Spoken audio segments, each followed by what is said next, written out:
It's 1 o'clock. Good afternoon. I'm Christine Sheridan with 2NURFM Hunter News. The Hunter's fishing industry will be eagerly awaiting further testing this week to the region's waterways in the wake of the Williamtown toxic leak. An expert panel has already lifted a ban on oyster harvesting, however fishing in Tilligary Creek and Fullerton Cove remain banned. Commercial Fishermen's Co-op General Manager Robert Gowder says previous testing was inconclusive. The most frustrating part is we haven't got any results back. We don't know if the toxic leak is doing any harm to the environment at this point in time. The only testing results we've received so far was some months ago when they showed that the levels were below that are reportable, and we're still waiting for more to come through.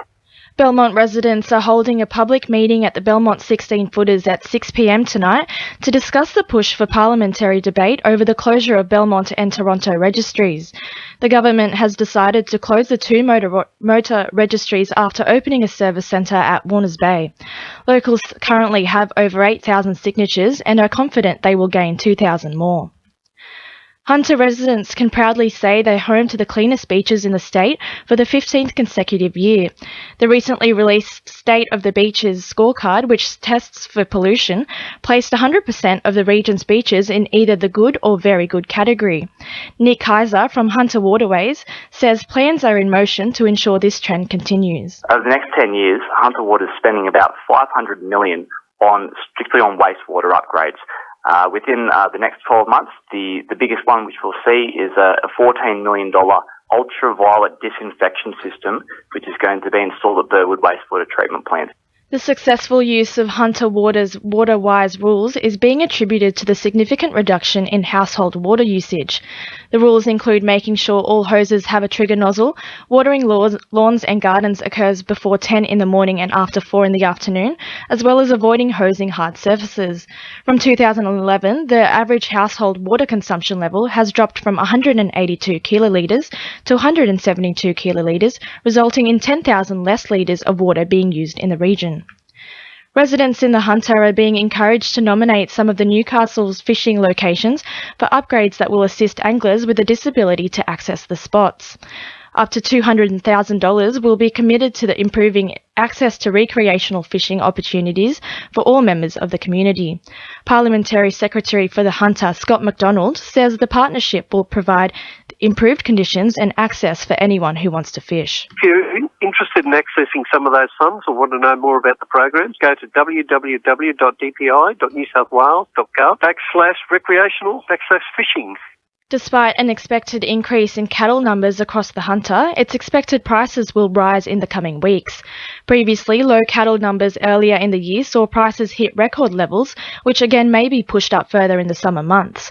Scone stock and station agent Peter McCallum says the weather is the main factor affecting cattle prices. So I think that it's probably only the dry weather, and if we were to get a substantial fall of rain, well, I think that can stabilise it. But certainly at the moment, the market's pretty strong, and the prices that people are getting are pretty acceptable, I think.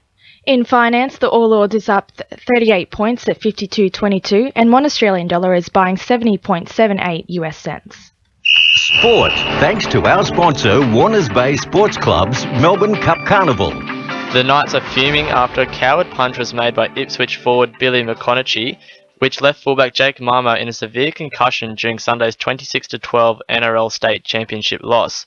McConaughey has been charged with Grade 2 contrary conduct over the incident. Meanwhile, the Jets' newly named captain Nigel Bogart is confident the boys will perform in their first A-League match against Wellington. The defender says the boys will have a successful season and are looking to come away with a result from the match. Hopefully Wellington away is a good statement. Hopefully we can go over there, and we're confident within the squad that if we implement and execute our game plan right, that we'll come away with a result. And I think that's a big statement, to be able to go there and get a result. I think that'll maybe sway a few people's opinions. The Hunter will have 3 players representing the New South Wales PSSA this year at the Golf Championships, with Jacob Dundas, Damon Green and Bridge Ingray representing the team. And in softball, the Hunters' primary boys team has finished 10th at the PSSA Championships after losing to Sydney Southwest and North Schools. That's sport, I'm Reece Wicks. 2NURFM News Time, it's 1:05. Get to